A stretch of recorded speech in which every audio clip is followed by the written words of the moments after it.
Sodiq chavandoz.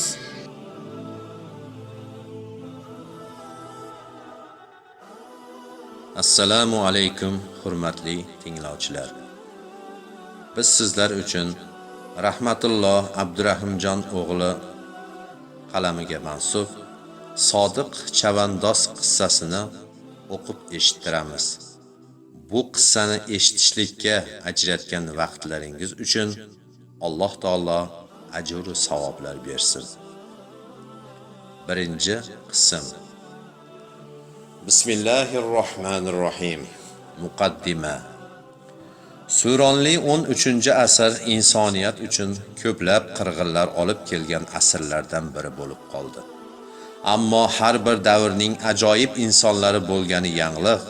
O'sha asrda ham bizgacha nomi yetib kelgan shaxslar mavjuddirki, ularning el oldida qilgan mehnati va ularning farovonligi yo'lida chekkan g'am tashvishlari kishida g'aroyib taassurotlar qoldiradi. O'shalardan biri Jaloliddin Manguberdi bo'lib, u o'zi yosh bo'lsa-da, olamshumul bosqinni amalga oshirgan mo'g'ullarga mardonavor qarshilik ko'rsatishda jonbozlik ko'rsatgan shaxs sifatida nom qozondi. U kishi haqida o'sha davrning muarrixi va Jaloliddinning o'zini shaxsiy kotibi bo'lgan Nasaviy shunday yozgan ekan. Jaloliddin Qorachadan kelgan, o'rta bo'yli, turk lavzli odam edi. Fors tilini ham yaxshi bilar edi. Uning botirligiga kelganda shuni aytish kerakki, sulton arslonlar orasidagi eng kuchli sher edi. Bir so'zli, kek saqlamaydigan, ochiq ko'ngil, to'g'ri odam edi. U jiddiy shaxs edi, hech qachon kulmas edi. Juda nari borsa jilmayib qo'yardi. U adolatsizliklarni yomon ko'rardi. Jaloliddin o'ta qat'iyatli, nihoyatda irodali, murakkab vaziyatlarda taqdirning qaltis sinovlarida o'zini yo'qotib qo'ymaydigan favqulodda mard va botir sarkarda edi. U kishi haqida yana mo'g'ullarning Toynol No'yon ismli boshlig'i shunday degan ekan: zamonasining haqiqiy bahodiri ekan, o'z tengqurlarining sarvari ekan.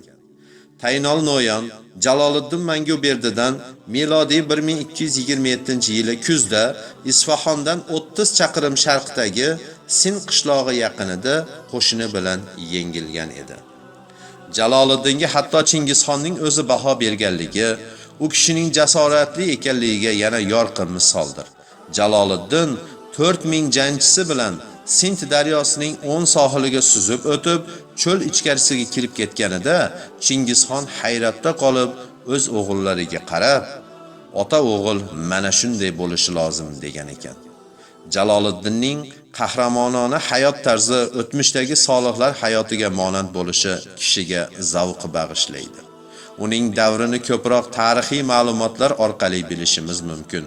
Bu asarni yozishda o'sha tarixiy manbalarning ayrimlarini dalil sifatida keltirib, uni qora, siyohi o'tkir rangda bergan bo'ldik va tarixiy manba tugaganda o'rinda esa uning tugaganligini bildirgan bo'lib, asarning adabiy, badiiy jihatiga o'tdik.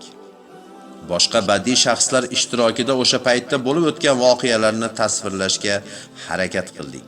O'z ishini, otalarining vasiyati ustida monand hayot kechirishga mehnat qilinganligi uchun nomi keyin zikr qilinajak chavandoz e'tibori bilan qissaga Sodiq chavandoz deya nom berdik. Bu qissa 2 qismdan iborat bo'lib, har bir qismda esa 13 tadan bo'lim bor. Bu kitob birinchi qismdan tashkil topgan bo'lib, 13 ta bo'lim mavjuddir. Kitobning oxirida esa qissada uchraydigan ba'zi so'zlarning izohlari mavjud bo'lib, kitobxonga yordam bo'ladi degan umiddamiz. Sodiq chavandoz. Qaqrab yotgan sahro bag'ridan chiqib kelayotgan chavandozning oti holdan toygani payqalib tursa-da, egasi kabi ojizlikni xush ko'rmagani uchun o'zining toliqqanini bildirmaslikka harakat qilar edi. Chavandoz sahro havosining jaziramasiga o'rganib ketgan daraxt oldiga kelib to'xtadi. Otidan sakrab tushib, uni dam oldirmoqchi bo'ldi. Ot kishnab olgach, egasiga bir qarab qo'ydi. Yakkam dukkam o'sishi to'xtab qolgan, o'tlarni yamlab yeya boshladi. Chavandoz chamalab qiblani izlagan bo'ldi. Qibla deb e'tibor qilgan tarafiga qarab, namozi peshinni o'qishga tushdi. Bu chavandoz kim bo'ldi? Qay tarafdan va ne sababdan bu uzundan uzoq kimsasiz sahrolarni kezib kelmoqda? Tarixiy manba: Milodning 1215-sanasida Xorazmshoh Muhammad o'zining to'ng'ich o'g'li Jaloliddinni G'azna, Bomiyon, G'ur, Bust, Takinobod, Zamindovar va Hindistonning hududlarigacha bo'lgan yerlarga hokim va taxt vorisi qilib tayinladi. Bu yillarda Jaloliddin Manguberdi 17 yoshlar chamasi edi. Avvallari uning burnida mank holi mavjudligi uchun mank burni deb atalar. Keyinchalik esa talaffuzda o'zgarib Manguberdi deya nomlangan edi. Manba tafsiloti tugadi. Amudaryo bo'yida doim otini o'tlatib yurishga odatlangan Amin yaqin kunlar ichida mo'g'ullar bosqinchilik bilan yurtiga qo'shin tortayotganini eshitib, o'zini qo'yarga joy topa olmay qoldi. Nahotki musulmonlar sajda qilib kelayotgan yerlar, musaffo soylari va ko'kalamzon yaylovlar yov otlarning tuyog'i ostida ostin-ustun bo'lsa, u shu o'ylar alangasida otini mindi va o'z ovulining boshchisi bo'lgan Usmon og'aning oldiga jo'nadi. Usmon og'a 70larni qoralab qolgan salobatli, pahlavon va diyonatli kishi. Doim musulmonlar g'amida yeng shimarib, ularning og'irini yengil qilish uchun jonini mashaqqatga qo'yib bo'lsa ham tadbir qiladi. Pok kishining haqqini hatto o'zining qavmi qarindoshidan olib berishdek jur'atga da harakat qila biladi. Amin ota-onasidan yetim qolgan yoshlik kezlari Usmon og'a Aminni qaramog'iga o'zi olgan edi. Qaramog'iga olish bilan kifoyalanmay, doim kichkintoy Aminni holidan xabar olar, o'zining 15 farzandidan oshirib, yemoq-ichmoq va kiyimlar olib kelardi.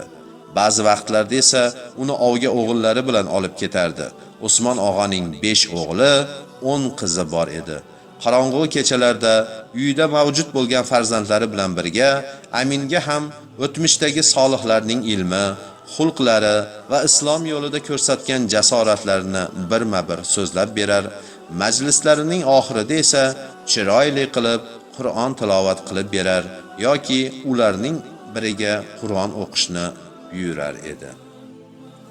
Amin uning farzandlarining eng kichigidan ham 3 yoshcha kichik edi. Usmon og'aning barcha farzandlari ahil, inoq bo'lib, ovulidagi birdan-bir yetimlik maqomiga tushib qolgan Aminni juda suyushar, uni erkalatishar edi. Otalari o'zlariga olib bergan barcha narsalarni avval Aminga tutishar edi. Usmon og'aning 4 tala ayoli ham Aminni o'z bolalaridek yaxshi ko'rishar. Taom pishirsalar, oldin Amindan boshlab berishar edi. Butun oila yig'ilgan kezda esa Usmon og'a Aminni quchog'iga olib ovqatlanar, goh-gohida o'zi olayotgan taomdan uning og'ziga solib qo'yar va xotinlariga, farzandlariga qarab qo'yar edi. Barchalari Aminning xushholligidan boshlari osmonga yetar. Usmon og'aning ko'rsatayotgan iltifotlardan 4 tala ayoli ham, yoshi kattaroq o'g'il qizlari ham qalblari quvonchga to'lar. O'shanday saxiylik sohibi bo'lgan juftdan va otadan juda xushnud bo'lardilar. Balxga yaqin bu ovul ham o'zlariga Usmon og'ani yaxshi ko'rib, ehtirom etganlari uchun uni ovul yetakchisi qilib ko'tarishgan edi. Marif shahridan qaytib kelgan Aminning tog'asi Usmon og'adan jiyanini o'z qaramog'iga olishni iltimos qilgan edi. Usmon og'a noilojlikdan Aminning tog'asi Niyozaliga topshirdi va unga dedi: "Niyozali, bo'tam, payg'ambardek kimsa bilan birga bo'lishdek nasibamni tortib olarkansan-da. Aytib qo'yay, jiyanimiz Aminni kun ora biznikiga yuborib turasan. Uni mengina emas, kelinoylaring, barcha farzandlarim ham intiqlik bilan kutishadi." "Xo'p bo'ladi Usmon og'a, aytganingizni bajaraman. Men ma'rifdaligimda yo'qligimni bildirmay, jiyanimni o'z bag'ringizga olganingizga o'zimni qiyomatgacha qarzdor deb bilaman." Amin otini choptirib shamoldek yelib Usmon og'a hovlisiga yetib keldi. Otini biror narsaga bog'lashni ham unutib, to'g'ri borib darvoza qoqdi.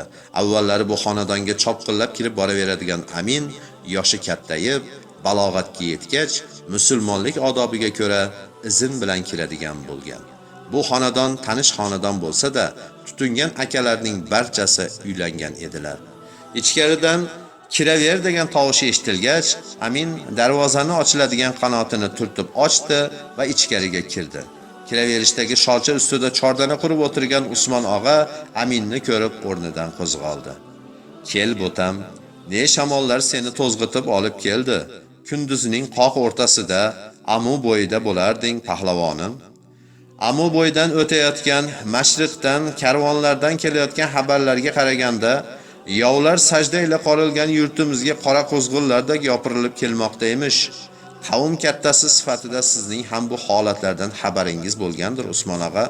Ne qilmoq kerak deb o'ylaysiz? Muhammad Xorazmshoh bundan 15 yillar muqaddam otasi Takash o'rniga yurt tepasiga kelganida baquvvat, jipis xalq ustiga kelgan edi. Uning davlatida mashriqdan 7 suv, mag'ribda Hazar dengizigacha, shimolda Orol bo'lsa, janubda Iroqqacha bo'lgan zaminlar qarardi. Ammo bo'tam, bu yurt mo'g'ullarsiz ham ichidan zil ketish arafasidadir. Yaxshiyamki vorislikka qo'yilgan Jaloliddin jasur musulmon sarkardani Alloh bizga inom etgandir. Niyatim shuki bo'tam, biz Jaloliddinni intizomli navkarlari safida turib, ona zaminimizni yovlardan xalos etishga otlanamiz.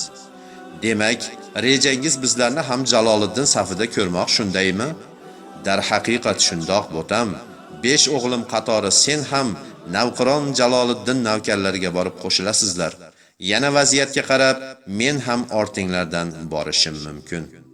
Eshitishimcha Jaloliddin momosi Turkon xotin va ba'zi amirlarning noroziligi sabab O'zloq shoh, ya'ni kichik nevarasining foydasiga vorislikdan mahrum qilingan emish. Usmon og'a boshini changallaganicha yana qaytib sholchaga o'tirdi. Ustida sukunat yuzaga keldi. O'rtada sukunat yuzaga keldi. Tashqarida Aminning otini dupur-dupuri va kishnashi eshitilib turardi. Usmon og'a qo'lini boshidan olib, boshini sarak-sarak qildi. Aminni ko'p ishlardan xabardor bo'lishi uni quvontirar.